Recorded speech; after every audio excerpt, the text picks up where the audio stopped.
안녕하세요. 오늘도 사연살롱을 찾아주셔서 감사합니다. 30대 후반 여성입니다. 미리 고백하자면 저는 시댁 식구들과 사이가 좋지 않아요. 지금은 거의 연락도 하지 않고 지내고 있고요. 그런 저에겐 1년에 2번 있는 명절은 몸은 편하지만 마음은 어쩐지 불편하기만 한 시기인데, 명절이면 특히 떠오르는 한 사람 때문에 그 불편한 마음도 기꺼이 감내하게 되는 것 같아요. 그렇다고 제가 결혼 처음부터 시댁 식구들과 사이가 나빴던 건 아닌데요. 결혼하고 첫 번째로 맞이한 명절에 시댁 식구들과 이렇게 남남처럼 지내게 된 계기가 있었어요. 저는 지금도 그때의 제 판단이 틀리지 않았다고 생각하는데, 시댁 식구들 생각은 저랑은 많이 달랐나 봅니다. 지금으로부터 3년 전, 저와 남편은 갓 결혼한 신혼부부였어요. 만나기는 소개로 만났는데 첫 만남부터 느낌이 좋았던 남편과 저는 취향과 성격, 가치관까지 똑 닮아 저희는 만나자마자 서로에게 호감을 느끼고 누가 먼저랄 것도 없이 사귀게 되었죠. 사실 제가 공부만 하느라 변변한 연애 경험이 없었거든요. 그런데 대화도 잘 통하고 젠틀한 남편을 만나게 되니 연애하는 6개월 동안 어찌나 행복하던지. 그래서 저는 주책맞게 주변 사람들에게 남편 자랑을 서슴없이 했었는데요. 그런 저를 보고 주변에서는 이제 갓 만나서 좋기만 한 때라 그런 거라며 조금 지나면 내가 언제 그랬냐는 듯 시큰둥해질 거라고 했는데, 어쩐지 저도 그렇고 남편은 그럴 것 같지 않았어요. 물론 지금 생각하면 그때는 너무 좋았던 때라 당연한 얘기였죠. 하지만 분명한 건 남편도 저도 서로를 너무 사랑했다는 것이었어요. 그래서 만난 지 6개월 만에 결혼을 결심했어요. 물론 성급하다고 말리는 사람들도 있었지만 다행히 양가에서 흔쾌히 결혼을 허락해 주셔서 저희는 주변 우려에도 불구하고 초고속으로 부부가 될 수 있었어요. 결혼 후 연애 때도 참 좋더니 결혼하니 헤어질 걱정도 없고 또 한 집에서 같이 사니 정말 행복하더라고요. 그래서 저희 부부는 한 3년은 아이 없이 신혼을 즐기자고 서로 합의를 했죠. 그야말로 천생연분처럼 작은 다툼도 없이 순탄한 결혼 생활을 이어갔어요. 아무래도 남편이 강변 다 맞춰주는 거 아니야? 그러다 나중에 터지면 무섭다. 어떻게 각자 살아온 세월이 있는데 남녀가 한 번도 안 싸울 수가 있어. 그건 분명 누군가 꾹꾹 참고 있는 거야. 조심해. 강변 원래 그런 면에서는 둔하잖아. 네, 제가 솔직히 둔한 건 맞아요. 그리고 제 직업이 변호사라 종종 사람들이 남편과 시댁에서 제 직업을 보고 그냥 참는 거라고 말을 하는데, 좋은 소리도 한두 번이지 질투인지 걱정인지 모를 그 말이 슬슬 귀에 거슬리기 시작했어요. 그래서 더 보란듯이 알콩달콩 잘 살아보겠다고 오기를 부렸는데, 남편은 그런 제가 안타까웠는지 한 번은 저에게 이렇게 말하더군요. 자기야, 남의 말 신경 쓰지 마. 그 사람들은 그냥 하는 말인데 자기가 너무 스트레스 받는 것 같아 내가 보기가 안쓰럽다. 우리 그런 시선 신경 쓰지 말자. 내가 자기 사랑하고 자기가 나 사랑하고 서로 좋아서 위해주고 사는 건데 우리가 왜 그런 사람을 신경 써? 우리 그냥 마음 편하게 우리대로 재미나게 잘 살자. 지금 생각해보면 모르긴 몰라도 남편은 저보다 더 힘들었을 거예요. 남편은 평범한 직장인이었거든요. 남편은 평소, 아니 지금도 승진이나 성공 그런 거에 연연하는 사람도 아니고, 평범하게 남들 일할 때 일하고 퇴근 후에는 영화나 독서, 여행 아니면 봉사를 다니는 등 자기 삶에 충실한 사람이었어요. 그런데 남편이 변호사인 저와 초고속 결혼을 한다고 하니 주변에서는 로또를 맞았다는 둥, 얌전한 고양이가 부뚜막에 먼저 오른다는 둥 말 같지도 않은 소리를 하며 직업 좋은 저를 놓칠까봐 결혼을 서둘렀다는 각종 얘기가 많았다는데, 이것도 나중에 알았지 남편은 저에게 단 한 번도 티를 내지 않았어요. 저희 남편은 그런 사람이에요.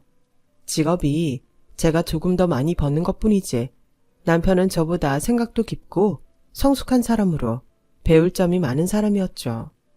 그래서 아마 애어른 같은 저에게 남편은 딱이었던 것 같아요. 그렇게 마냥 좋기만 했던 신혼 시절, 결혼한 며느리들은 모두 꺼린다는 명절이 다가왔고 결혼 후 처음 맞는 명절이라 저는 마냥 설레기만 했었어요. 짧은 연애 기간은 물론 결혼해서도 시댁 가는 걸 참 좋아했는데 시부모님이 저를 아주 예뻐해 주셨기 때문이었죠. 시부모님은 저희 남편을 포함해 아들만 둘이었어요. 저희 남편은 저와 결혼을 했지만 시동생은 독신주의자라며 결혼할 생각이 없어 시부모님의 걱정을 사고 있었어요. 평생 딸 하나 갖는 것이 소원이었다는 시어머니는 저를 딸처럼 생각해 주셔서 저는 여러모로 사랑받는 며느리였어요. 그런데 잔뜩 기대를 하고 간 첫 명절 시댁의 풍경은 제가 생각한 것과는 조금 달랐는데요. 그렇게 온화하시고 인품 좋으셨던 시부모님에게 저는 상상도 하지 못했던 전혀 다른 모습을 보게 되었어요. 시부모님은 남편의 할머니, 즉 저에겐 시할머니 되시는 분을 모시고 계셨어요. 솔직히 말이 모시는 거지 주택이었던 시댁의 옥탑에 할머니의 거처를 마련해놓고 식사 정도만 챙겨서 올려놓는 게 전부였는데 할머니 손에 오래 자란 저는 그런 모습이 그저 안타깝기만 보였어요. 우리 손주 며느리 오셨나? 매번 이 늙은이 보러 오고 고마워. 고맙기는요. 손주 며느리가 오는 건 당연한 거죠. 오늘은 뭐 하고 계셨어요? 그냥 뭐 나는 똑같지.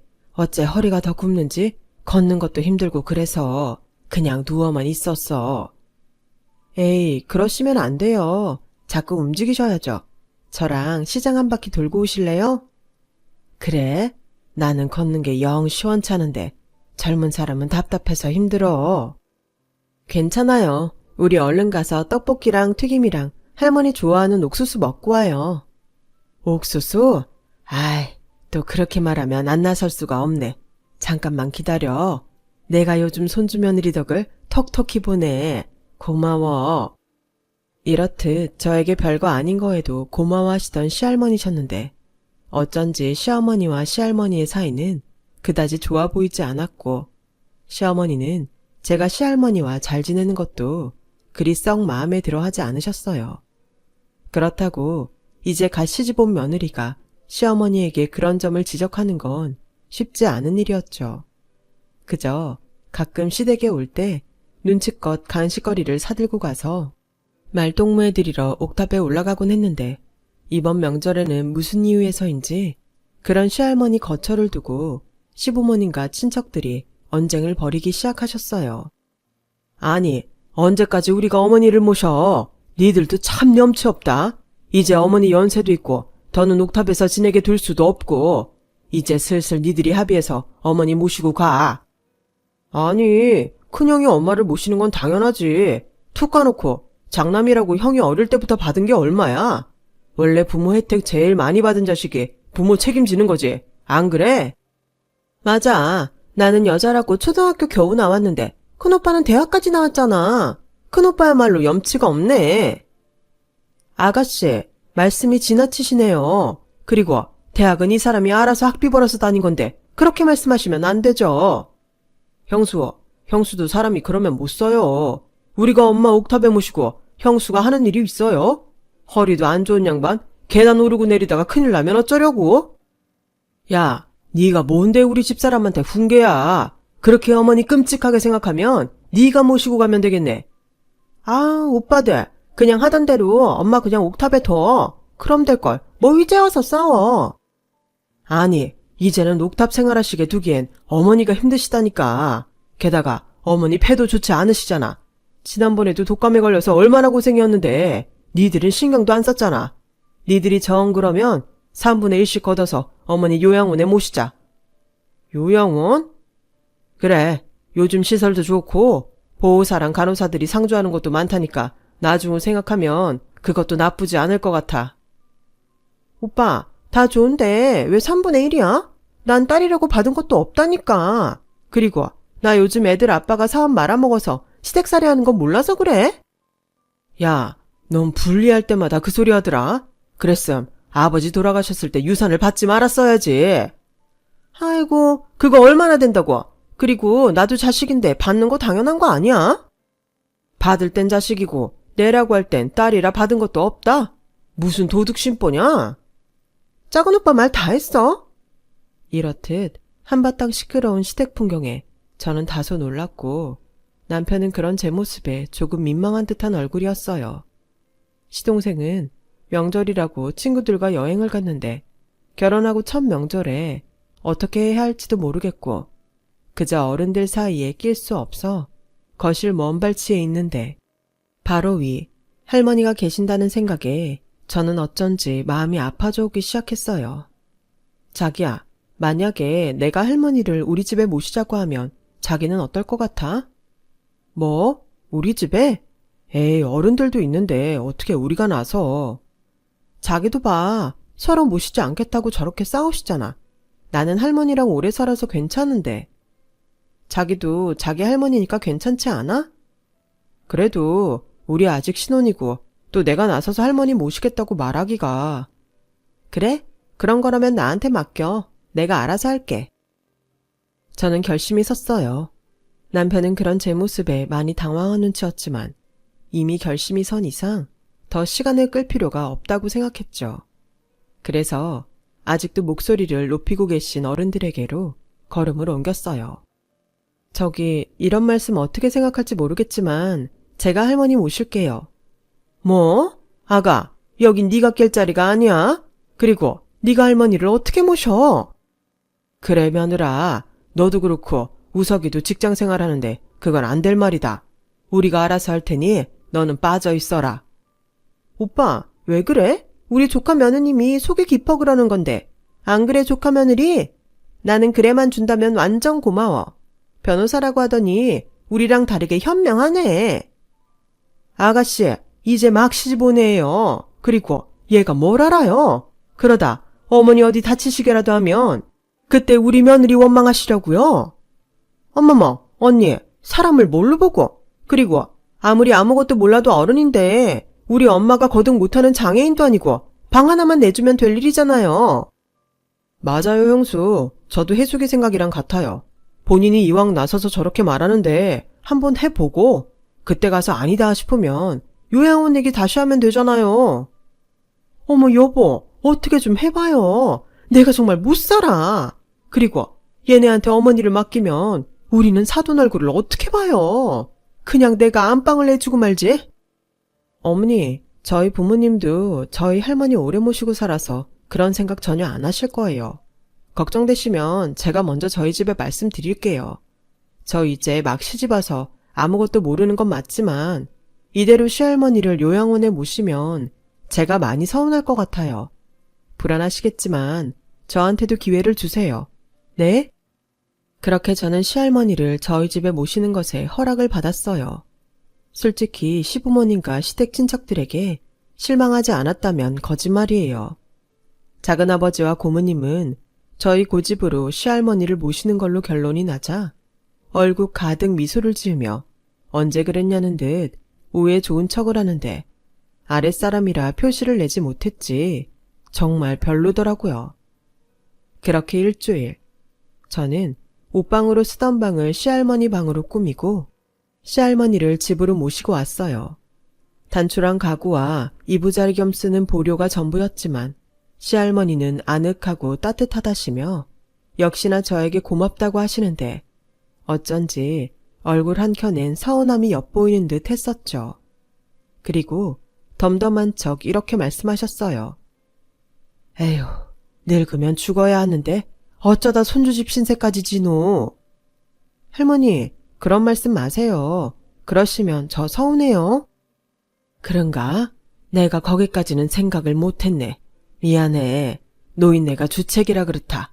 그냥 내가 자식이 셋이나 있는데 여기로 왔나 싶은 생각에 그만 실수를 했어. 할머니, 전혀 그런 생각하지 않으셔도 돼요. 제가 할머니랑 살고 싶어서 고집 부린 거니까. 아버님, 어머님, 그리고 작은아버지, 고모님 모두 그러지 말라고 말렸는데 제가 막무가내로 그러고 싶다고 했어요. 아니, 왜? 저는 고등학교 때까지 할머니랑 살았거든요. 솔직히 부모님은 모두 바쁘셔서 저한테 신경도 못 써주셨는데 할머니가 계셔서 저 삐뚤어지지 않고 잘 컸어요. 할머님을 보면 그때 저희 할머니 생각이 나서 제가 그러고 싶었어요. 아유, 마음도 고와라. 자네 할머니 덕에 내가 이렇게 덕을 보내. 고마워. 정말 고마워. 제가 더 감사해요. 이제는 고맙다는 말 하시지 말고 내 집이다 생각하고 편하게 지내세요. 그게 제가 정말 바라는 일이에요. 저는 그렇게 시할머니와 가족이 되었어요. 살림이라면 서툰 저인데 시할머니는 운동 겸 조금이라도 집안일을 하고 싶어 하셨고 저는 제가 못하는 것을 시할머님이 해주시니 마다할 이유가 없어 그 외에는 할머니가 해주시는 맛있는 집밥을 먹으며 하나 둘 할머니에게 살림을 배우기 시작했어요. 할머니, 저는 청국장 냄새나서 싫은데 할머니가 끓여주는 청국장은 왜 냄새가 하나도 안 나죠? 신기해요. 맞아. 할머니가 끓여주는 청국장 진짜 맛있어. 청국장인데 어떻게 냄새가 안 나냐? 괜히 이 할미 칭찬하려고 그러는 거 아니야? 아니에요. 정말 맛있어서 그래요. 하긴 내가 안 해서 그렇지. 예전에 동네 사람들이 식당 차리라고 성화였던 때가 있었어. 내가 김치도 진짜 잘 담근다니까. 우석이 너 시간 될 때 나랑 공판장에 좀 다녀오자. 너 내가 해준 꼬들빼기 김치 좋아하잖아. 할머니, 저는요? 저는 파김치 좋아하는데. 그래, 이왕 말 나온 김에 내가 아주 깍두기부터 파김치까지 몽땅 해줄란다. 할머니, 그러다 몸 상해요. 엄마 아버지 아시면 저 혼나고요. 뭔 소리야. 이렇게 신이나 보기는 정말 오랜만이야.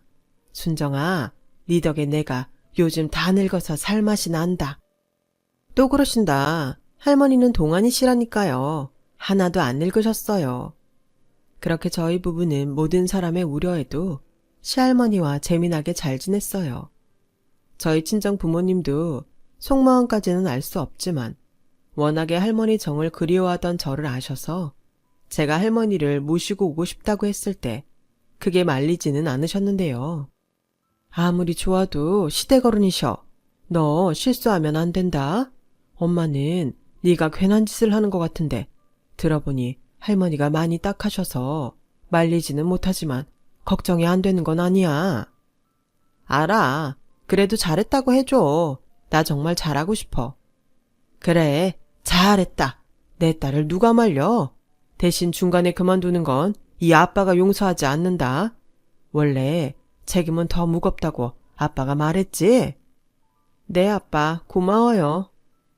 이렇게 친정 부모님의 허락까지 받은 저는 시할머니만 계속 건강하시면 이제 집안의 불랑거리는 없겠다고 생각했어요. 그러던 어느 날 시할머니는 저에게 몇 번을 망설이더니 얘, 내가 있잖아. 이런 말 정말 부끄러운데 글을 몰라. 내 이름 석자도 겨우 그리는 정도라 죽기 전에는 글을 배우고 싶은데 라고 어렵게 말씀을 하셨고 저는 퇴근하고 1시간씩 시할머니의 글자 선생님이 되어드리겠다고 약속을 했는데 그동안 배우고 싶은 걸 어떻게 참으셨는지 시할머니는 장까지 줄여가시며 글자 공부를 하셨어요. 그때는 그냥 평생 까막눈으로 살아 그 서름 때문에 그러시는 줄 알았는데 시할머니에게는 글자를 배우고 싶던 이유가 분명히 있었고 그 이유는 나중에 알 수 있게 되었어요. 그렇게 3개월 정도가 눈 깜빡할 사이에 지나갔어요.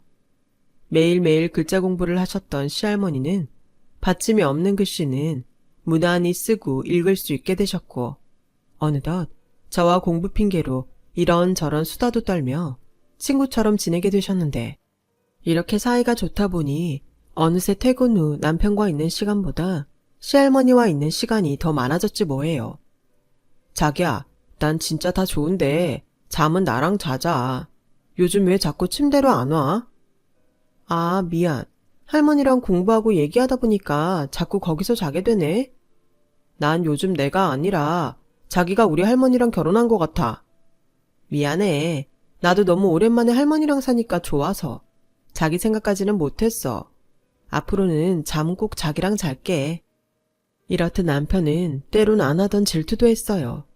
뭐 제 입장에서는 남편도 시할머니도 저를 좋아해 그러는 거니 행복했고 언제까지고 이런 시간이 계속되길 바랐는데 한 번은 자다가 깨서 화장실에 가려고 방을 나왔는데 이상한 소리가 희미하게 들리는 것 같았고 저는 소리를 따라가다가 그 소리가 시할머니가 밤새 끙끙 앓고 있는 소리라는 것을 알게 되었어요. 얼마나 혼자 앓고 계셨는지 온몸은 식은땀이 줄줄 흘렀고 한눈에 열이 심하게 오르신 듯 시할머니 얼굴이 빨갛게 달아오르셨어요. 저는 깜짝 놀라 시할머니에게로 다가갔고 괜찮으시냐고 몇 번이고 말을 했는데 너무 아프셨는지 시할머니는 대답도 하지 못하셨어요. 저는 자는 남편을 깨워 할머니를 모시고 집에서 가장 가까운 응급실로 향했고 의사 선생님은 고열로 거의 탈진한 시할머니를 진찰하시고는 하마터면 큰일 날 뻔했다고 하셨어요. 저희 시할머니처럼 연세가 많으신 분은 고열이 위험하다며 짧게라도 입원을 권하시더라고요. 저는 당연히 그러겠다고 하고 남편을 시켜 시부모님에게 이 사실을 알리게 했어요. 그리고 아침 일찍 시부모님을 시작으로 작은아버지와 고모님이 병원에 도착하셨고 고모님은 시할머니도 아직 보지 않으셨는데 저에게 다짜고짜 화를 내셨어요. 이봐 조카 며느리, 이게 다 무슨 일이야? 잘 모시겠다고 큰 소리 치더니 우리 엄마 저렇게 될 때까지 대체 뭐 했어? 변호사면 다야? 아니 아가씨, 여기서 그 소리가 왜 나와요? 그래, 네가 큰 소리 칠 입장은 아니지? 형, 지금 형 며느리라고 싸고 도는 거야? 그래, 싸고 도는 거다. 너도 내 며느리한테 함부로 할 거면 당장 오늘부터 어머니 네가 모셔. 어이, 조카 며느리, 자네는 할 말 없나? 왜, 꿀먹은 병아리가 됐어? 저도 할머니가 아프셔서 병원에 오게 된 건 너무 속상해요. 하지만 이 순간에 남 탓만 하는 건 더 아닌 것 같아요. 제가 더 잘 보살펴 드려야 했는데 이렇게 병원으로 오시게 해드려 그 점은 죄송합니다. 하지만 절대 제가 할머니한테 소홀한 건 아니에요. 그 점은 알아주셨으면 좋겠어요. 그래, 다 안다. 친할머니도 아니고 힘들지. 그래서 내가 처음부터 안 된다고 했잖아. 여보, 이제라도 어머니 요양원에 모셔요. 그게 최선이라니까. 그렇게 안정제에 잠이 드신 시할머니 곁에 시부모님과 작은아버지, 고모님은 자리를 떠나지 않고 내내 앉아 계셨어요. 저는 솔직히 그 자리에 끼기는 싫었고 그래서 병원 1층 편의점에서 간단히 마실 것을 사러 갔는데 제 모습이 보이지 않아 마음이 놓이셨는지 시할머니 병상 앞인데도 불구하고 시댁 식구들은 말을 가리지 않고 내뱉기 시작했어요. 아우, 노인네가 끈질기기도 하다. 형 말대로 엄마 그냥 요양원에 보내자. 노인네 앞으로 계속 병원 들락날락 할 텐데 어떻게 매번 병원으로 달려올 수 있겠어? 그냥 3분의 1로 나눠.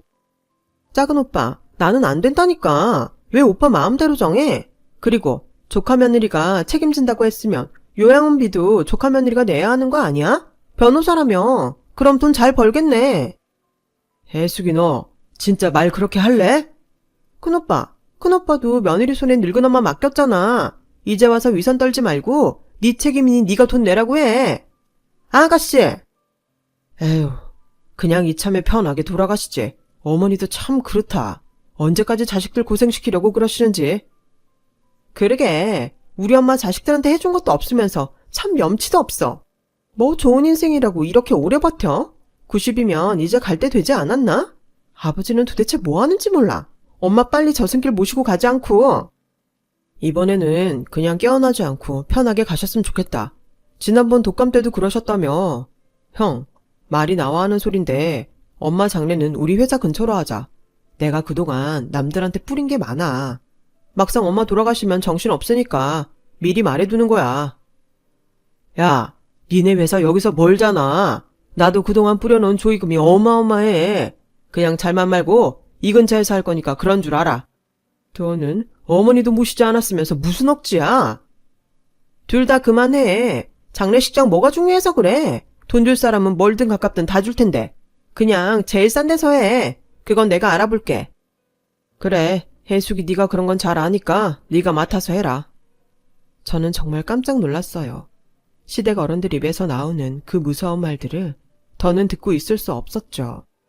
주무시고 계셨지만 그래도 시할머니 앞인데 저는 뭐에 홀린 듯 시댁 식구들 앞에 잔뜩 화가 난 얼굴로 다가갔어요. 그리고 정말 너무하세요. 어떻게 그런 소리를 할머니 앞에서 하실 수 있어요? 여기 계신 분들은 불사신이세요? 자식들이 똑같이 하면 좋으시냐고요. 할머니 아직 살아 계세요. 할머니 아니셨음 태어나지도 못하셨을 텐데 어쩌면 그래요? 천벌 받으세요. 라고 저도 모르게 화를 냈고 제 말을 들은 시댁 어른들은 잠시 황당한 얼굴을 하더니 이윽고 화가 나셨는지 저를 죽일 듯 노려보며 한마디씩 하셨어요. 그 중에는 저희 부모님도 계셨네요. 언니, 얘 지금 우리한테 하는 소리죠? 아니, 새파랗게 어린 게 위아래도 모르고? 처음 봐? 너 지금 우리한테 악담하냐? 그래 아가, 이건 네가 무조건 잘못했다. 내가 아무리 널 예뻐하지만 이건 나도 넘어갈 수가 없어. 맞아요 형수. 이참에 며느리 교육 단단히 하세요. 아니 어디 감히 지가 나서서 훈계야. 며느라, 어서 빨리 사과해라. 네가 우리 어머니랑 같이 지내더니 정이 들어 그러나 본데. 그래도 네가 공경해야 할 상대는 나랑 여기 어른들이다. 어서 빌어. 싫어요. 제가 잘못한 게 있어야 빌죠. 저는 틀린 말 한 게 없어서 그럴 수 없어요.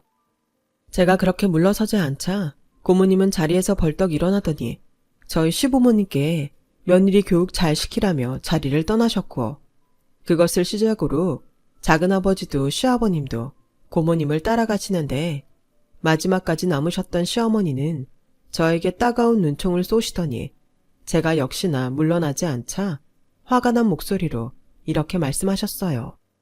너 나중에 나랑 얘기 좀 하자. 내가 정말 너 때문에 이런 망신을 당할 줄은 몰랐구나. 그렇게 말하고 제 어깨를 세게 툭 치고 나가시는데 아무리 제가 며느리지만 화가 나서 지금 말씀하시라고 쫓아가려는 그때 시할머니가 스르륵 눈을 뜨셨어요. 그리고 저를 바라보시며 고개를 저으시는데 정말 너무 속상하게도 시할머니는 당신 자식들의 말도 안 되는 대화를 모두 다 듣고 계셨던 거예요. 할머니, 깨셨으면 진작에 일어나시지. 뭐하러 그 소리를 다 듣고 계세요? 내가 일어나면 쟤네들이 얼마나 놀라겠냐. 그리고 사람이 너무 비참하니까 그냥 깨고 싶지 않더라. 그래도 네가 나서줘서 얼마나 고마웠는지 몰라. 네가 내 속으로 낳은 자식보다 훨씬 낫구나. 할머니, 그러지 마시고 다 들었다고 홍구멍을 내세요. 할머니가 무서운 줄 알아야 다음부터 안 그러시죠. 나도 그러고 싶은데 애석하게도 내가 쟤들한테 해준 것이 없는 건 맞아. 그때는 먹고 사는 게 너무 힘들었어. 지들도 서름이 있겠지. 시할머니는 그렇게 말씀하시고 저 몰래 눈물을 훔치셨어요. 그리고 제가 말리는데도 집에 가고 싶으시다고 입원은 거부하셨고 저는 시할머니의 뜻에 따라 퇴원수속을 밟았어요. 그리고 우려했던 대로 제멋대로 시할머니를 퇴원시켰다며 시댁 어른들은 저를 포함한 저희 남편에게도 뭐라고 하셨는데 남편은 다행히 제 편을 들어주며 시할머니가 원하셔서 그렇게 된 거니 따지고 싶으면 집으로 오셔서 시할머니 앞에서 하시라 했다더군요. 하지만 아무도 집에 오시는 분은 없었어요. 그 후 저는 틈틈이 시할머니를 모시고 병원을 다니며 다시 일상으로 돌아갔는데 어쩐지 한번 크게 아프신 후로는 어지간해서는 다시 예전처럼 기력을 찾지 못하셨고 다음 돌아오는 명절쯤엔 할머니가 이렇게 말씀하셨어요. 아가, 나는 태어나서 단 한 번도 명절이 좋았던 적이 없었다. 어릴 때는 너무 가난해서 먹을 것이 없어 싫었고 시집 와서는 명절이면 없는 살림에 쉴 수 없이 일을 해서 싫었어. 그리고 늙어서는 자식들 눈치 보는 게 죽는 것만큼 싫어서 나는 명절이 싫었다. 근데 올해는 네가 나를 데리러 와서 명절이 처음으로 좋았어. 아가, 고맙다. 뭘 또 고맙다고. 할머니, 앞으로 명절은 늘 저랑 즐겁게 보내요. 그러니까 어서 다시 건강해지셔야 해요. 저 맛있는 것도 만들어 주셔야죠. 저 할머니한테 배울 게 아직 너무 많아요. 아니, 넌 이미 훌륭해. 그리고 나한테 시간이 이젠 정말 많지 않은 것 같구나.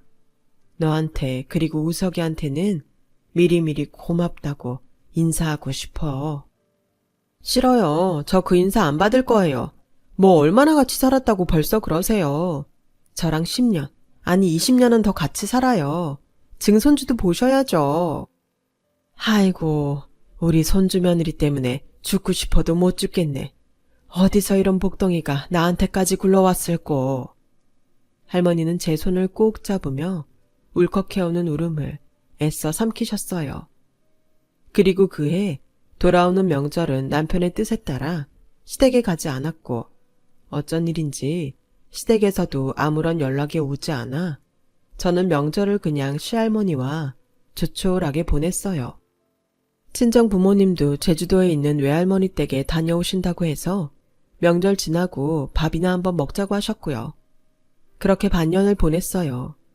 할머니의 기침 소리는 점점 심해지셨고 가끔은 열이 나는 일도 있어 저와 남편은 언제라도 응급실에 갈 수 있는 채비를 하고 있었는데 한 번은 너무나도 조용히 기침 없이 주무시더니 다음날 아침 할머니는 일어나지 못하셨어요. 그 먼 길을 떠나시면서 아무런 인사도 없이 가시다니 저는 이미 떠나신 할머니의 손을 꼭 잡고 울었고 남편 역시 그런 저를 안아주며 함께 울었는데 소식을 들은 시댁 어른들은 마치 미리 다 준비를 해놨다는 듯 장례를 준비하셨어요. 어찌나 척척 진행되는지 화가 날 지경이었죠. 저는 근무하는 로펌에 할머니 상으로 휴가를 냈어요. 그러자 로펌에서는 화환과 제수용품을 보내주었는데 이제 막 입사를 한 학교 후배 변호사인 민우 씨가 무언가 들고 오더라고요. 선배님, 이거요. 이거 선배님 할머니께서 전해달라고 하셨어요. 민우 씨가 우리 할머니를 어떻게 알아? 전에 선배님 재판 가셨을 때 할머님이 사무실에 오신 적이 있으세요.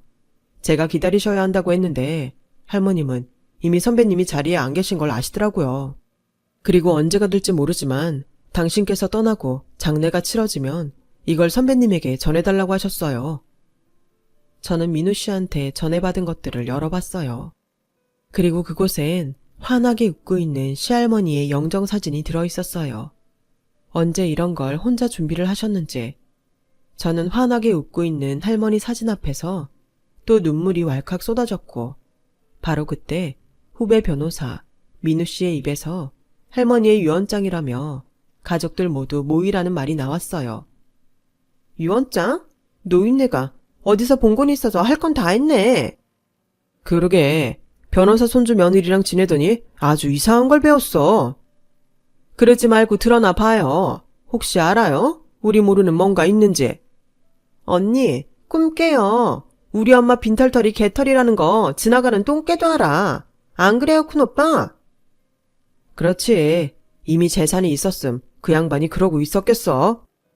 자자, 다 모이신 거면 신영자님의 유언장을 읽겠습니다. 자필로 남기신 편지입니다. 편지? 오빠들, 우리 엄마 글씨 모르지 않았나? 제가 가르쳐드렸어요. 꼭 배우고 싶다고 하셨는데 유언장을 쓰시려고 그러셨던 거였나 봐요. 아유, 괜한 짓을 해서 사람 피곤하게 만드네. 선배님이 읽으실래요? 그래, 내가 할게. 모두 보아라. 이 편지가 공개됐다면 나는 이미 죽고 없을 테지. 어때? 좋으냐? 그렇게 오래 버틴다고 나를 원망하더니 이제 소원대로 내가 죽고 없으니 얼마나 좋겠니? 니들이 내 병상에서 하는 소리 다 들었다. 하지만 너희들의 마음을 나는 이미 알고 있었어. 그래서 놀랄 일도 아니었는데 우리 착한 손주 며느리가 그걸 보고 나보다 더 놀란 듯 하더라. 얘들아, 미안하다. 능력 없는 애미라 미안해. 나는 니들 말대로 해준 것이 없다. 하지만 그것만 알아다오. 해주지 못한 애미의 마음도 그리 편하지 않았단다. 그리고 이러려고 그런 건 아니었지만 이 늙은이가 말년에 그래도 사는 꼴이 불쌍했는지 운이 좀 따랐단다. 거기 내 통장에 보면 돈이 있어. 평생 쓸모도 없는 외갓집 땅이라 잊고 있었는데 리조트인지 뭔지가 들어온다고 보상금이 나왔다. 하지만 그 돈은 모두 내 손주 며느리한테 주고 싶어. 그래서 변호사 양반한테 다 조치를 취했다. 설마 그 돈도 욕심난다고 탐내거든. 내 하늘에서도 너희를 가만두지 않을 게야. 그 돈은 마지막까지 진심으로 나를 아껴준 순정이 것이다. 순정아, 고맙다. 네 덕에 마지막 가는 길이 외롭지 않고 참 따뜻했다. 건강하고 항상 행복해라. 어머머, 저 노인네가 끝까지 사람을 들었다 놨다 하네? 그래서 통장에 얼마가 있는데? 고모님의 말에 시댁 어른들은 단숨에 후배 변호사에게 달려들었어요. 그리고 뺏어든 통장에 찍힌 돈 50억을 확인한 시댁 어른들은 마치 좀비처럼 저에게 매달리셨는데 시아버님이 나서서 고모님 내외와 작은아버님 내외를 저지하시더군요. 그리고 이렇게 말씀하셨어요. 어머니 유언 못 들었어? 다 우리 며느리 몫이라잖아. 그러게 있을 때 잘하지. 아가, 이거 다 네가 가져라. 그리고 우린 부모니까 알지? 네? 알긴 뭘... 너는 변호사식이나 돼서 눈치가 없니? 이따 우리 가족끼리 얘기하자. 그래도 여태 어머니를 모신 나나 마지막까지 모신 너나 그래도 우리가 마지막엔 복이 있다. 그치? 우리요? 어머님, 저는요 돈이 욕심이 나서가 아니라 할머니 뜻에 따를 거예요. 할머니 살아계실 때 서러움 느끼게 한 어떤 누구도 이 돈 건드리지 못하게 할 생각이니 그런 줄 아세요.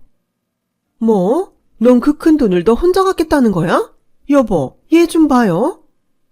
며느라, 그 할머니가 내 어머니다. 너 생각 잘해. 너도 참 돈 앞에 염치가 없구나. 오빠, 나도 엄마 딸이야. 나누려면 다 같이 나눠. 맞아. 이미 죽은 양반이 어떻게 알아. 그냥 똑같이 나누자고. 저기 죄송한데 그럴 순 없습니다. 할머니께서 절대 그렇게 하지 못하도록 이미 법적으로 절차를 다 밟으셨어요. 뭐야? 이 망할 노인네. 지금 생판 남한테 전 재산을 몰아주고 지금 자기 자식들은 손가락 빨게 한단 거야? 정말 너무하네. 고모님은 그 자리에 털썩 주저앉아 아이처럼 눈물을 터뜨리셨어요. 그 눈물이 할머니를 그리워하고 죄송함에 반성하는 눈물이었다면 얼마나 좋았을까요? 저는 할머니가 남긴 유언장 글씨를 보고 또 봤어요. 처음 글씨 배우신다고 연습을 얼마나 하셨는데 이렇게 완성된 편지를 보니 할머니가 벌써부터 보고 싶어지는 거 있죠. 그 후 저는 시부모님은 물론 시댁 식구들에게 천하의 욕심 많고 못된 년이 되었고 그 후 모든 식구들과 왕래를 끊었는데요. 가끔 시부모님은 이제라도 마음을 바꿔 반 정도 돈을 준다면 다시 잘 지낼 수 있다고 하지만 아무래도 끝까지 뭐가 우선인지 모르시는 것 같아요. 남편 역시 천륜이고 혈육이지만 돈 앞에 그러시는 시부모님에게 크게 실망했고 그래서 당분간은 보지 않고 살자 하고 있는데 명절이 돌아오면 그 불편한 마음이 이루 말할 수 없어요. 그러다 최근 명절을 앞두고 역시나 썰렁한 마음에 할머니가 계셨던 보료에 누워있는데 여태까지 한 번도 보이지 않았던 편지 봉투가 서랍장 바닥에 보였고 저는 이게 뭐지? 하는 마음에 그걸 바닥에서 꺼내보았는데요. 그걸 열어보는 순간 할머니 보료에 얼굴을 파묻고 울 수밖에 없었어요. 아가, 네가 이 편지를 발견할 수 있을까? 이 편지는 너한테 이제 막 글씨를 배우고 처음으로 써보는 편지다.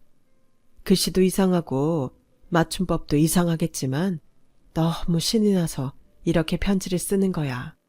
내 귀한 손주 며느리 강순정, 고맙다.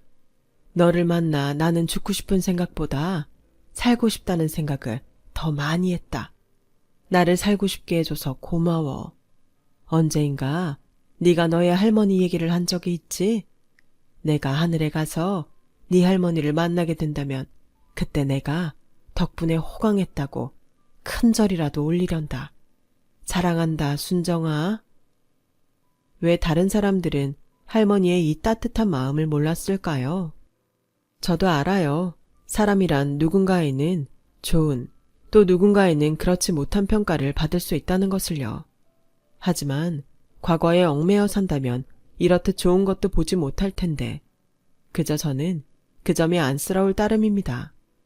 할머님이 남겨주신 돈은 솔직히 아직은 어떻게 써야 할지 모르겠어요.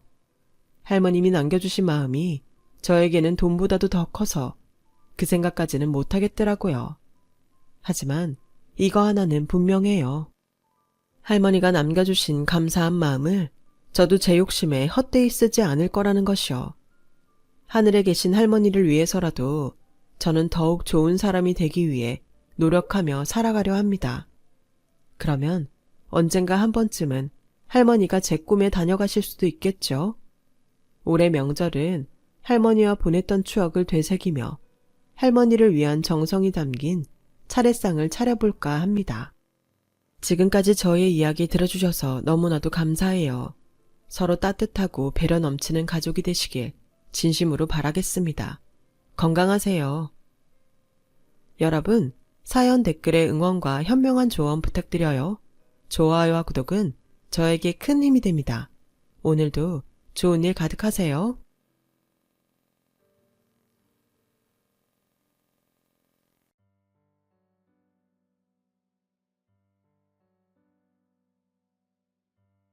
안녕하세요. 오늘도 사연 살롱을 찾아주셔서 감사합니다. 30대 후반 여성이에요. 기구하다 라는 말의 뜻을 사전에서 찾아보면 이렇게 나와 있더라고요. 세상살이가 순탄하지 못하고 탈이 많다. 기구하다는 뜻에 아주 딱 맞는 삶을 살아온 한 사람을 잘 알고 있어요. 세상에서 가장 가깝고 가장 소중한 사람, 친정 엄마요. 엄마는 찢어지게 가난한 집에서 태어난 탓에 국민학교를 졸업하던 그날부터 미신 공장 공순이로 일해야만 했어요. 먹고 사는 것만으로도 충분히 버거운 팔자였기에 그 흔한 고등학교 검정고시조차 꿈도 꾸지 못했고요. 이처럼 힘든 상황이었지만 새침대기 소녀였던 엄마는 천생배필을 만나 사랑을 나누며 여인이 되었고 결혼해 저를 낳아 부모가 되었어요. 그런데 하늘도 무심하시지. 가난한 삶을 점지해 주셨다면 남편복이라도 넉넉하게 신경 쓰셨다면 참 좋았으련만. 공사장 일당쟁이 인부였던 친정아버지가 한겨울 공사 현장에 억지로 투입되던 날 부실공사가 원인이 된 붕괴사고가 발생했어요. 워낙 작은 규모의 공사 현장이었던 탓에 신문 기사로도 한 줄 실리지 못한 사고였지만 쏟아져 내린 콘크리트의 무게는 사고 소식을 듣고 무너져버린 친정엄마의 억장만큼 잔인했어요. 친정아버지가 딸아이 분유값 벌어오겠다는 약속을 지키지 못하게 되어버렸으니까요. 거기서 끝이 아니었어요. 더 큰 문제는 친정엄마에겐 시댁복까지 전혀 없었다는 것이었죠.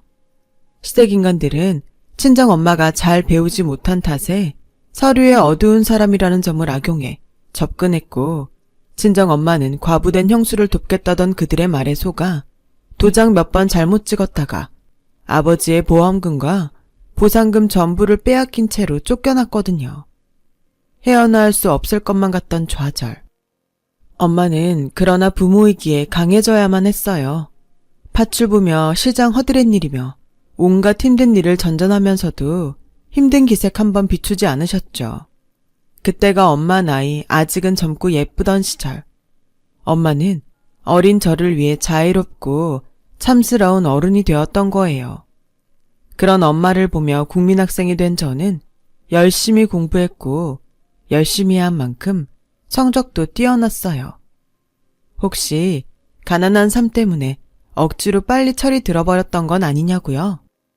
물론 저는 절대로 아니었다지만 사실 엄마도 그게 늘 걱정이었던 모양이더라고요. 한창 친구들하고 뛰어놀 나이였던 제가 책상 앞을 좀처럼 떠나질 않으니까요. 그래서일까요?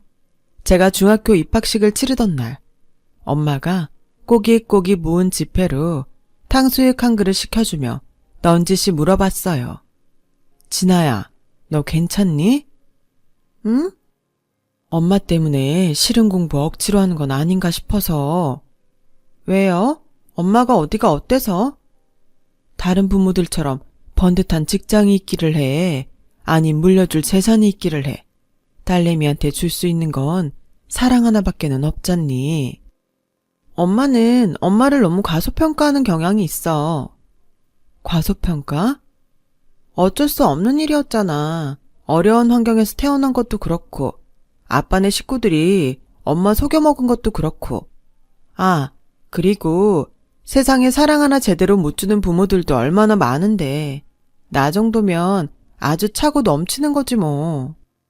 그래, 이해해줘서 고마워. 고맙지만 엄만 솔직히 걱정돼.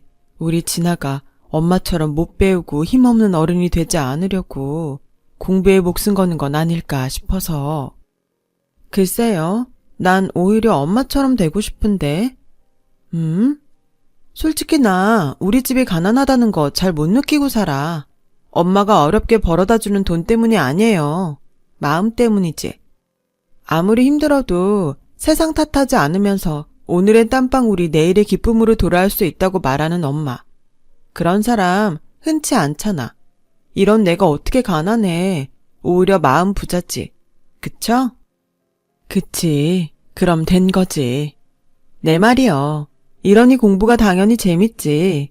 엄마가 나에게 몸소 보여주는 오늘의 땀방울이 교과서 한 장 한 장 넘어갈 때마다 확확 와닿고 분명해지는데. 그니까 아무런 걱정 마셔. 그래도 진아야, 만약에 정말 혹시라도 공부가 싫어졌다거나 엄마를 부양해야 한다는 괜한 책임감 때문에 마음이 괴롭다던가 하면 언제든 우리 딸이 행복한 길을 찾아가도 좋아. 엄마는 엄마대로 그 길이 잘못된 길이라면 언제든 바로잡아 줄게. 사랑해 엄마. 엄마도 사랑해. 그렇게 수능 시험을 치른 저는 명문 의대나 법대에 장학금 받고 입학할 만한 성적을 거두었지만 일말의 고민도 없이 약대에 입학 원서를 넣었어요. 상대적으로 치열한 일상을 보내는 의사나 법조인보다는 약사 쪽이 퇴근 후 가족에게 충실하기에는 훨씬 수월하겠다는 생각에서 시작한 꿈이라고나 할까요? 당연히 친정 엄마의 입김은 전혀 없이 오직 제 뜻에서 내린 결정이었어요. 오히려 엄마는 저에게 어떤 부담도 주고 싶지 않다면서 제 선택에 응원만 보내주셨고요. 그랬던 엄마가 평생을 고생해서 만든 목돈으로 약국 보증금을 보태주었을 때의 감동이란, 우리 엄마 뜬금없이 한 번씩 멋짐을 터뜨리는 재주가 있다니까요. 암튼 졸업 후 약사고시에 단번에 합격한 저는 친정 엄마가 보태준 보증금과 은행 대출을 더해 약국을 차렸어요. 대학병원에 바로 코앞에 자리한 약국을 인수한 거죠. 웃돈을 주고서라도 인수하겠다는 약사들이 줄을 섰을 만큼 아주 목 좋은 약국이었지만 저를 친자식처럼 아껴주시던 전공 교수님께서 백을 좀 써준 덕분이었어요. 교수님의 친형이 알고 보니 제가 인수한 약국의 약사님이셨고 또 마침 은퇴를 앞둔 참이더라고요. 교수님께서는 제가 약국을 인수할 수 있도록 자리를 주선해 주시면서 이렇게 말씀하셨어요. 근래에 복이 드문 효녀라서 그 마음씨가 기특해서 도와주는 거야. 앞으로도 변하면 안 된다. 그런 교수님 앞에서 전 철석같이 다짐했죠. 절대 변하는 일 없을 거라고요. 이겨내려고 그토록 노력했지만 결국 모두 떨쳐낼 수는 없었던 엄마의 기구함과 박복함 따위는 내가 행복하게 사는 모습을 통해 모두 거두어내겠다고요. 그 후로 저는 그 다짐을 지켜나가며 한동안 바쁘면서도 즐거운 날들을 보냈어요. 영원히 끝나지 않을 것만 같은 행복이었죠. 하지만 누구에게나 삶의 굴곡이 한 번씩은 닥쳐오는 법이라고 하죠. 저에게도 그런 굴곡이 닥쳐왔어요. 제가 새내기 약사로서 막 자리를 잡기 시작했던 무렵 맞이한 결혼 때문이었어요. 남편은 여러모로 저랑 비슷한 환경에 놓인 남자였어요. 비록 학과는 다르지만 저랑 같은 명문대 동기였고 가난한 삶을 타고난 시모의 아들 자식 사랑이 유독 각별하다는 것 또한 일견 저와 친정엄마 사이와 비슷해 보였어요. 결혼 반대가 있기를 했나, 시댁과 친정 사이에 갈등이 있기를 했나, 그때까지만 해도 별다른 문제 없이 평범한 결혼 생활이었죠. 하지만 결혼 후 처음 맞이하는 시모의 생일날, 긴 싸움의 씨앗이 비로소 새싹을 틔우고야 말았어요. 고급 한정식 집에 식사 자리를 마련한 제가 퇴근이 늦어지는 남편을 기다리는 사이 시모가 대뜸 이러더라고요. 우리 아들이 정식으로 인사도 시키기 전부터 너 좋다고 그러길래 안달 복달을 해대길래 일단 결혼을 시키긴 했지만서도 솔직히 난 많이 배우고 잘난 며느리 반대였다. 갑자기요? 갑자기는 뭐가 갑자기야. 허니문 기간도 지났으면 식구들 사이에 할 말은 하고 살 때도 되었지. 그런 뜻이 아니라요. 결혼 준비하는 내내 반대 말씀 한마디 없으셨는데 사실 반대였다는 얘기를 들으니까 좀 당황스러워서요. 넌 결혼이 뭐라고 생각하니? 사랑하는 남녀가 만나서 새 가정을 꾸리고 새 삶을 시작하는. 결혼은 거래야. 아무리 세상이 변해도 그건 달라지지 않는다. 네? 세상에 어느 부모가 미쳤다고 신혼집이니 예식장이니 해가면서 귀한 아들내미 남의 집 자식 만들겠니? 내가 우리 아들 키우면서 쏟은 애정을 돈으로 따지면 얼마나 큰 금액인 줄 알아? 글쎄요. 굳이 따지자면 말씀하신 내용들 전부 양가가 반반씩 공평하게 부담했고 혼수에 예단에 이래저래 다 합치면 돈은 오히려 친정이 더 많이 쓴 걸로 아는데요. 지금도 보렴. 감히 시애미한테 말대꾸나 해대고 말이야. 이게 배운 유세 떠는 거 아님 뭐라니? 제가 유세를 떨었다고요? 당하고 있는 게 아니라요? 또 말대꾸. 이래서 배운 여자는 며느리로 들이면 집안 꼴이 쑥대밭이 된다는 거야. 남편이랑 시애미를 고분고분하니 떠받드는 맛이 없잖아. 제가 남편한테 못하기를 했나요? 아님 시댁에 못하기를 했나요? 오늘만 해도 그래요. 어머님 생신 정성껏 잘 모시는 거잖아요. 그러자 시모는 뚱하니 한참 말이 없었고 그런 시모의 행동을 통해 반쯤 혹시나 하는 투로 지피는 구석에 있었던 저는 단도직입적으로 물어봤어요. 따로 원하는 게 있으면 그냥 솔직하게 얘기를 하세요. 차라리 그게 낫겠네요. 원하는 거? 있으니까 이런 얘기를 꺼내는 거잖아요. 얘기하면 들어는 주고? 일단 들어봐야 대답도 할 수 있지 않을까요? 그런 말이다. 용돈을 확 늘려주렴. 다달이 한 300씩. 300이요? 왜? 부담이니? 너 약사라며? 돈 잘 번다며? 아무리 그래도 그건 너무 과한 요구죠. 친정엄마한테도 한 달에 300씩은 안 드려요. 친정 시댁 차별하시겠다? 시댁은 가족도 아니고 시부모는 부모도 아니라는 거니? 신여성 행세는 혼자 다 하더니 사고방식이 왜 그 모양이야? 누가 차별한다고 그러세요? 차별하는 사람이 시댁 친정 공평하게 월 100씩 똑같이 보내나요? 내가 아까 얘기했잖아. 우리 아들 키우면서 쏟은 애정을 돈으로 따지면 어마어마한 금액일 거라고. 그런 아들을 헐값에 데려갔으면 고개 숙이고 시댁에 눌러앉아 걸레질이나 하던가. 아님 며느리 된 값이라도 똑바로 치르던가. 둘 중 하나라도 제대로 해야지. 며느리가 무슨 가정부인가요? 일꾼 고용하셨어요? 왜? 300에 가정부 월급까지 얹어서 주려고?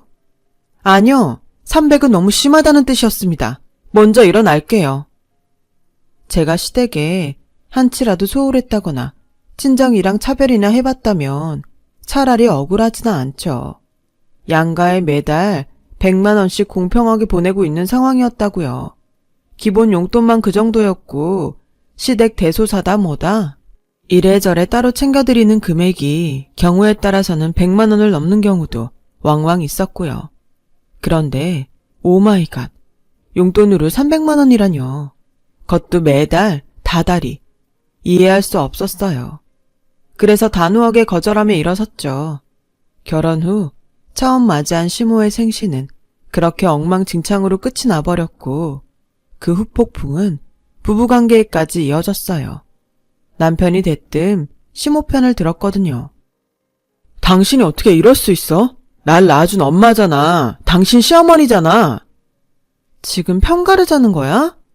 편가르자는 게 아니라 아니다. 갈라야 되면 갈라야지. 뭐? 당신이 시댁 살림살이를 해봤어? 아니면 엄마 뒷바라지를 해봤어? 잘 나가는 약국 약사면 시어머니 막 무시해도 된다고 누가 그래? 당신 좀 낯설다. 원래 이런 사람이었니? 그건 내가 해야 되는 말 아니냐? 시부모도 부모인데 까짓 거 용돈 좀 넉넉하게 달라고 그럴 수도 있는 거지. 그 넉넉한 용돈이 얼마씩이나 되는지 알고는 이래? 300이야. 300? 한 달에? 매달. 그리고 내가 진짜 제일 걱정하는 건 당장의 300이 아니야. 시작이 300분일지도 모른다는 거지. 600, 700, 1000. 앞으로 얼마나 더 늘어날지 모르는 일이라고. 알았어. 내가 엄마랑 잘 얘기해 볼게. 그렇게 남편은 한풀 꺾였고 남편이 시모랑 얘기를 잘했는지 한동안 잠잠한 시간이 흘러갔어요. 아니, 솔직히 불안불안한 시간들이었죠.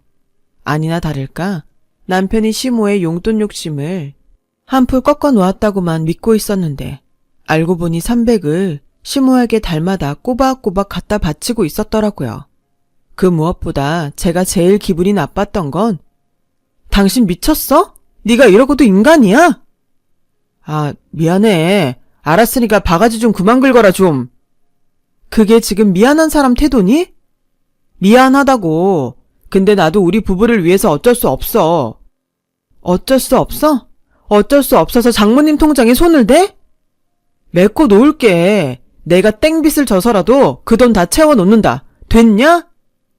메꾸는 건 당연히 메꾸는 거고 난 지금 당신 행동이 얼척없다는 거야. 그게 무슨 돈인지 엄마 이름으로 된 통장을 내가 왜 직접 관리하고 있었는지 그걸 뻔히 아는 인간이. 그 통장에 들어간 돈 약국 개업할 때 보증금 보태준 엄마 돈 갚으려고 모아놨던 거잖아. 엄마가 온갖 험한 일 다 겪으면서 겨우겨우 모은 전재산 그거 돌려주고 싶어서 모았던 돈이잖아. 그래서 더 화가 나. 당신이 손댄 건 그냥 돈이 아니라 엄마의 희생이고 자식 사랑이니까.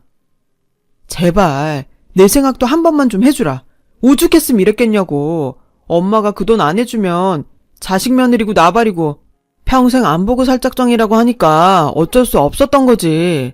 그깟 돈 때문에 부모 자식 연 끊을 순 없잖아. 용돈으로 그 많은 돈을 요구한 것부터가 잘못이라는 생각은 안 해? 그래서 뭐 어쩌라고. 당신한테야 피 한 방울 안 섞인 시모라지만 나한텐 친엄마고 이게 내 자식 노릇이야. 네가 니네 엄마한테 끔찍한 것처럼 나도 우리 엄마 없이는 못 산다고. 뭐? 니네 엄마? 너 말 참 예쁘게 한다. 그동안 내가 몰랐던 거니? 아니면 원래 그 모양이었던 거니? 야, 김진아. 내 이름 부르지 마. 우리 엄마가 지어주신 소중한 이름이야. 장모님 생각 눈꼽만큼도 안 하는 당신은 부를 자격 없어. 엄마 말이 맞았던 거네. 그치? 뭐? 엄마가 그러더라. 며느리는 좀 무식하고 어수룩하더라도 시키는 말이나 고분고분 잘 듣는 여자가 최고라고. 잘 배운 며느리 집안에 들여봤자 소란밖에는 안 난다고. 그래? 당신도 그렇게 생각하니?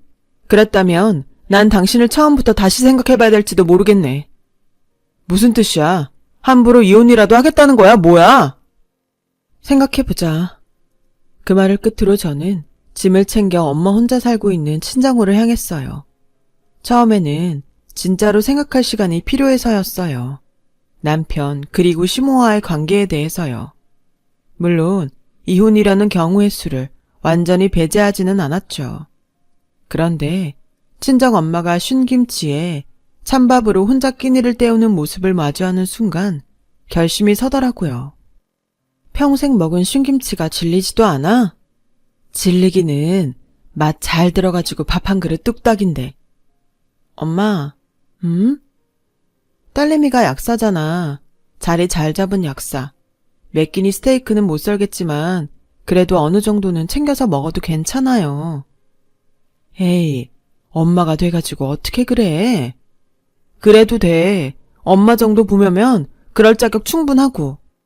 아냐, 아무리 딸내미 잘 키웠다는 소리를 듣고 살아도 명색이 부모가 자식 덕볼 기대하고 살면 안 되는 법이야.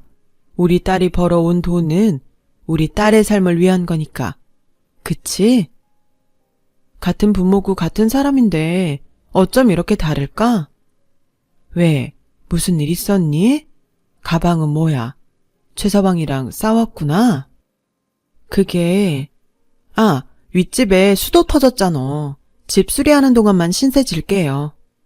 최서방은 같이 오지 왜? 시댁이요. 진짜 싸운 건 아니고 최서방 직장이 시댁이랑 가깝잖아. 약국은 엄마 집이 가깝고 그냥 그래서요. 암튼 며칠만 신세 지겠습니다. 오지숙 여사님. 대신 그동안 고기 반찬은 딸이 책임진다. 그때 전 엄마한테 시댁과의 사건을 단 한마디도 솔직하게 말하지 못했어요. 하지만 속으로는 분명하게 결정한 상태였어요. 남편과의 이혼을 말이에요. 친정엄마를 마주하는 순간 깨달았으니까요. 이대로 시댁에게 들볶여가면서도 결혼 생활을 유지한다면 굴곡 많은 엄마의 삶에 또 하나의 그림자를 들이우는 것밖에는 안 된다는 것을요. 그래서 전 바로 이튿날에 남편에게 이혼을 통보했어요. 합의 이혼이 안 된다면 소송도 하겠다는 일종의 경고였죠.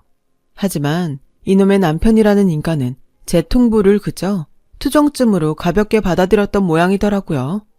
이혼 통보를 날리고 며칠 뒤 웬 카드 결제 문자가 저에게 날아오는 것이 아니겠어요? 그 문자들은 남편이 가지고 다니던 가족카드로 여행이 예약되었다는 내용들이었고 황당한 저는 남편에게 쫓아가 따졌죠. 우리 곱게 헤어져? 사랑하는데 어쩔 수 없이 이혼하는 거야? 아니잖아. 근데 제주도 여행, 입항국에 이별 여행이라도 다녀오자는 거니? 무슨 이혼을 번갯불에 콩 볶아 먹듯 쉽게 결정하냐? 쉬워? 내가 지금 쉽게 얘기하는 걸로 보여? 그렇다면 착각인데. 알았으니까 같이 엄마 모시고 바람이나 좀 쐬러 다녀오자고. 하나만 물어보자. 통장에 손 댔을 때도 그렇고 지금도 그렇고 당신 생각이야? 아님 당신 엄마 생각이야? 사실은 엄마가 특별히 부탁했어. 경치 좋은 데서 고부간에 쌓였던 앙금도 좀 풀 겸 우애도 다질 겸. 앙금 풀고 우애 다져서 뭐하게? 그 다음엔 용돈 얘기 다시 원점 아냐? 그리고 왜 그렇게 엄마 말이라면 죽고 못 살아? 지금 이 상황이 제정신 아니라는 것 정도도 파악 안 될 만큼? 심호와의 사건을 겪으며 저는 늘 그게 궁금했어요. 남편은 나름 명문대까지 나온 사람이고 평소에도 별 다른 문제는 보인 적 없으면서 왜 사사건건 심호 얘기만 나오면 세상 멍충이가 되어버릴까 싶어서요. 남편이 엄마니까 엄마라서 다 생각이 있어서 그러시는 거겠지. 엄마라면 그저 무조건 믿는 거야? 지금 이 상황 사리분별 하나도 제대로 안 될 만큼? 설마 엄마가 틀린 말 하려고. 방금 그 말이 전부 진심이라면 나 참 수치스럽다. 이런 마마보이를 내가 남편으로 골랐었구나 싶어서. 여보, 진짜 1억이야? 엄마가 어른이 큰맘 먹고 여행까지 주선했으면 얌전히 따라올 줄도 알아야지. 진짜 이래야겠어. 아니, 꼭 반드시 이혼해야겠어. 아이씨. 어머, 하다 욕까지 다 하네. 왜? 내 입에서도 온갖 쌍욕 다 나올 수 있다는 것도 보여줘?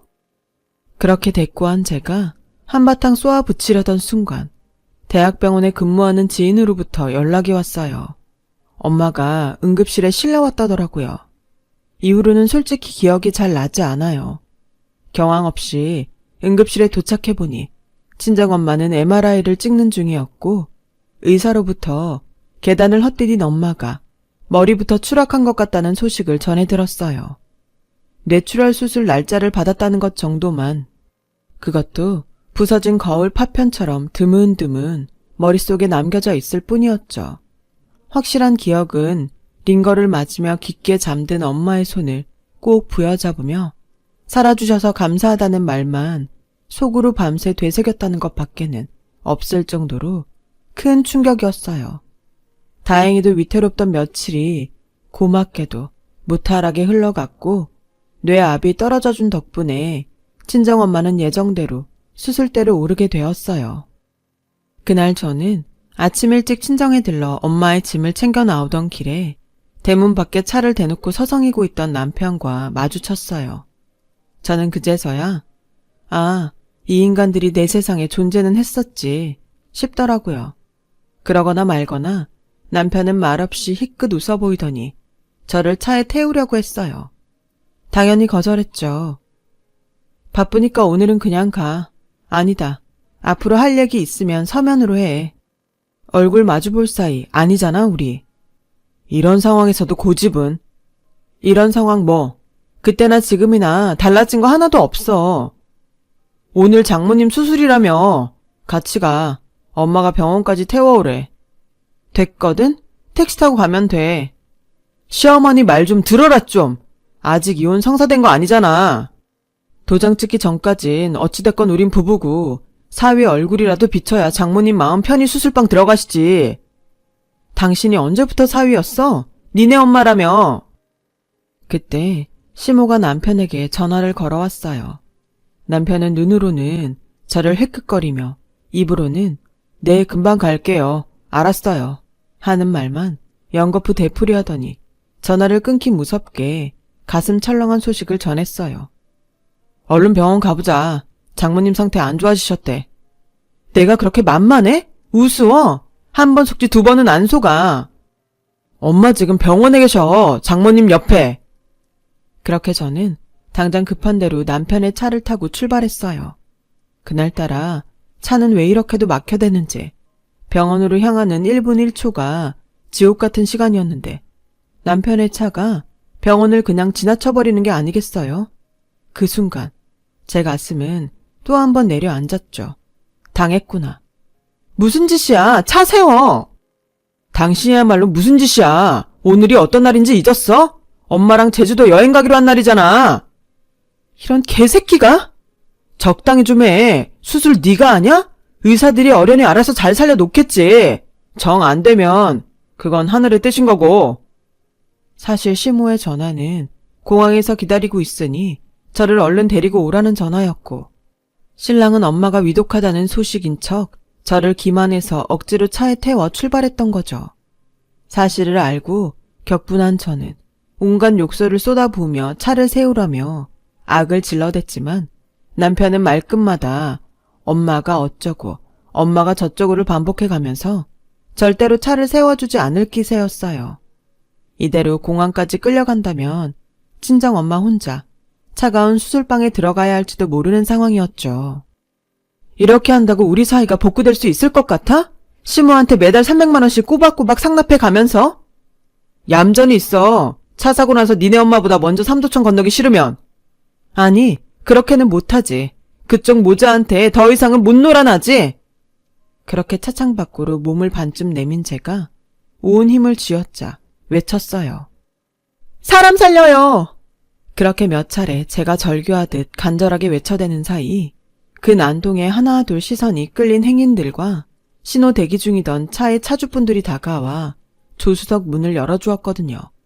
덕분에 저는 차에서 내릴 수 있었고 두고 봐. 오늘은 급해서 그냥 일단 가지만 언젠가는 반드시 대가를 치르게 해줄 테니까. 미친. 그 한마디를 남긴 채로 저는 병원을 향해 내달렸어요. 죽어라 달린 끝에 간신히 시간 맞춰 친정엄마에게 도착할 수 있었어요. 그렇게 친정엄마는 저의 배웅을 받으며 평화롭게 수술방으로 들어갔고 작은 후유증조차 하나 없이 무사히 수술을 마쳤죠. 그로부터 얼마 뒤 저는 건강을 완벽하게 회복한 친정엄마에게 그동안의 사건들을 솔직하게 고백하고는 혼자 길을 나섰어요. 시궁창 진흙밭 싸움 속으로 친정엄마를 끌어들이고 싶지 않았으니까요. 그렇게 시댁을 찾아간 저는 남편 그리고 시모를 만났죠. 용돈 300만 원이 그렇게 탐이 나던가요? 부모 수술날에 제주도 여행을 끌고 갔어야 했을 만큼? 그렇게 하면 제가 이혼도 포기하고 용돈도 넙죽넙죽 가져다 바칠 줄 알았나요? 어디 대답을 좀 해보라고요. 당신들 말 잘하잖아. 말 같지도 않은 짓거리들은 끝장나게 잘 질러대고. 그러게, 애초에 시키는 대로 용돈 해줬으면 이런 일도 없잖아. 결국엔 다 내 잘못이다. 내가 몹쓸 인간이어서 사태가 이 지경까지 번진 거다. 여보, 나랑 얘기해, 나랑. 싫어. 둘이 같이 벌인 일이잖아. 사건의 시작은 당신 엄마였고, 마침표는 당신이었고. 그니까 당연히 둘이 같이 들어야지. 아들은 가만히 있어. 제 주둥이가 얼마나 더 나불거리나 어디 끝까지 드러나 보게.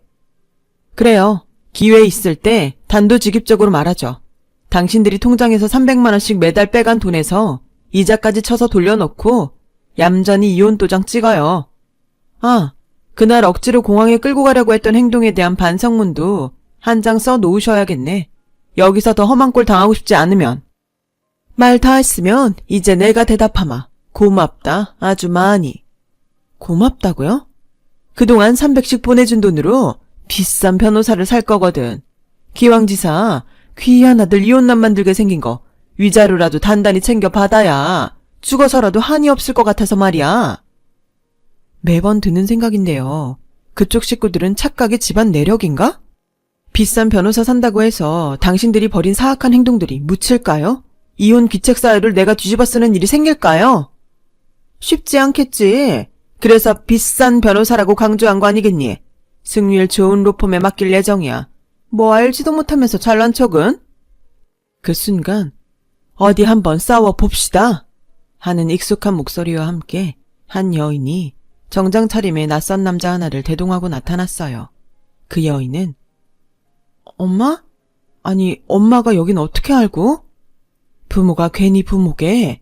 딸 자식 어디서 뭐하고 있겠구나. 눈 감아도 훤히 보이니까 부모지. 마침 잘 오셨네요, 사부인.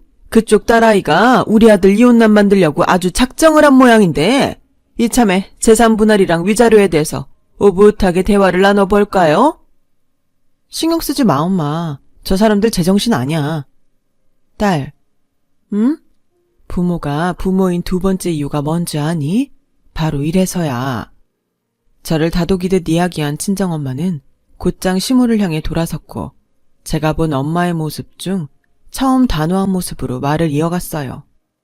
남편 허망하게 보내고 시댁인간들한테 뒤통수까지 맞으면서 쫓겨났던 날 내가 무슨 생각을 했게요? 사랑하는 우리 진아한테만큼은 이런 일 없도록 지켜주겠다. 비록 남들 보기에는 못 배우고 힘없는 부모일지는 모르겠지만 내 자식한테는 세상 가장 강력한 방패막이가 되어주겠다. 그 말을 지키기 위해서라도 열심히 살았고 그 말을 지키기 위해서 준비한 이혼 전문 변호사예요. 그러자 엄마가 대동했던 정장 차림의 변호사가 시모에게 명함을 건넸고 명함을 몇 번씩이나 거듭 확인한 시모는 그럼에도 적반하장이었어요. 잘난 며느리만 별로인 줄 알았는데 없이 사는 부모는 한술 더 뜨네 더 떠. 얘기 나온 김에 하나만 더 물어봅시다. 사부인, 남들은 잘난 며느리 못 봐서 한달인데 왜 그렇게 못 잡아서 한달이죠? 정말 용돈 때문일 뿐인가요? 듣고 보니 그러네. 저한테 무슨 자격지심이라도 있어요? 그래, 나 국민학교 겨우 나왔다. 이제 됐냐? 잘난 척을 하다 이제는 시험에 억장까지 갈기갈기 찢어놓으니 속이 시원해. 진짜 딱 그뿐이에요. 그냥 그 자격지심 때문에. 그냥이라니 나한텐 평생의 한이야. 그 한을 풀기 위해서라도 치맛바람이라는 욕까지 얻어먹어가면서 우리 아들을 얼마나 애지중지 키우면서 명문대까지 졸업시켰는데 그렇게 소중하게 키운 아들을 감히 공짜로 가져가? 안 되지. 내 눈에 곰팡이가 끼는 한이 있더라도 그런 꼴은 억울해서 못 보지. 구구절절 시모의 사연을 듣자 하니 시모는 국졸이라는 지독한 자격지심으로 인해 스스로 불우함을 자초하는 삶을 살아왔더라고요.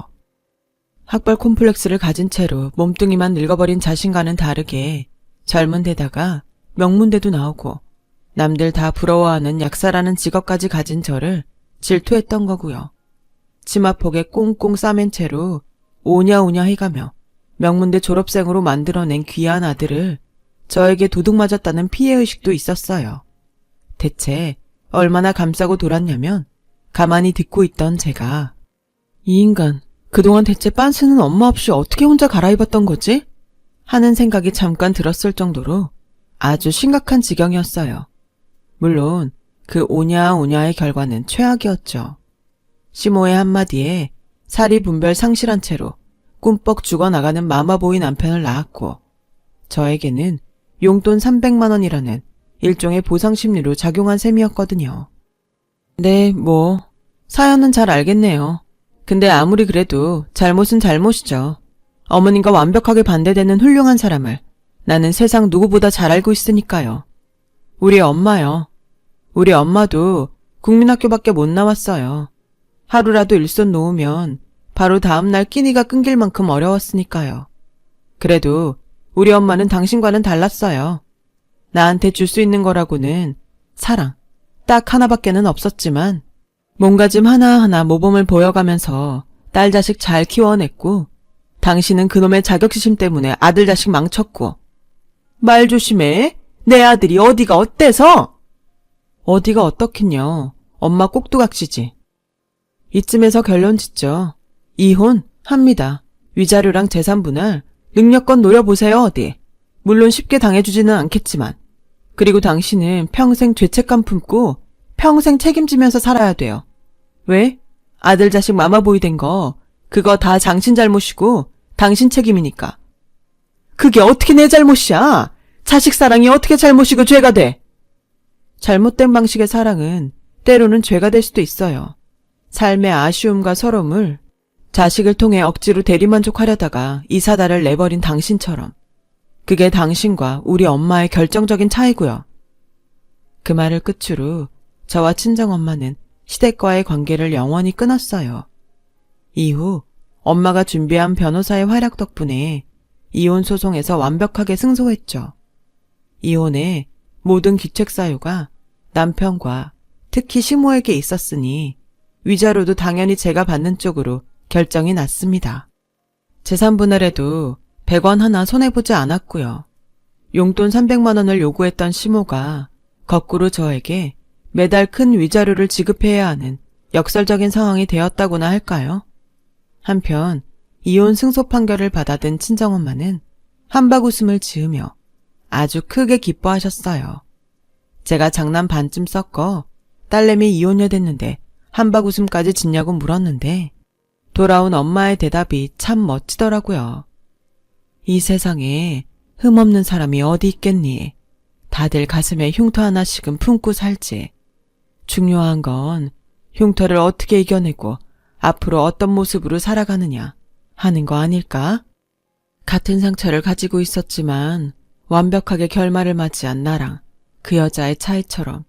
그러니 진아야, 그 사람들이 너를 핥히고 지나간 상처는? 알아요, 엄마. 그리고 약속해요. 상처와 관계없이 잘 살아볼 거예요. 엄마의 말씀대로 씩씩하게 잘 살아보려고 합니다. 엄마, 고맙습니다. 제 이야기는 여기까지입니다. 들어주셔서 감사해요. 오늘도 건강하시고 희망찬 하루 되세요. 여러분, 사연 댓글에 응원과 현명한 조언 부탁드려요. 좋아요와 구독은 저에게 큰 힘이 됩니다. 오늘도 좋은 일 가득하세요.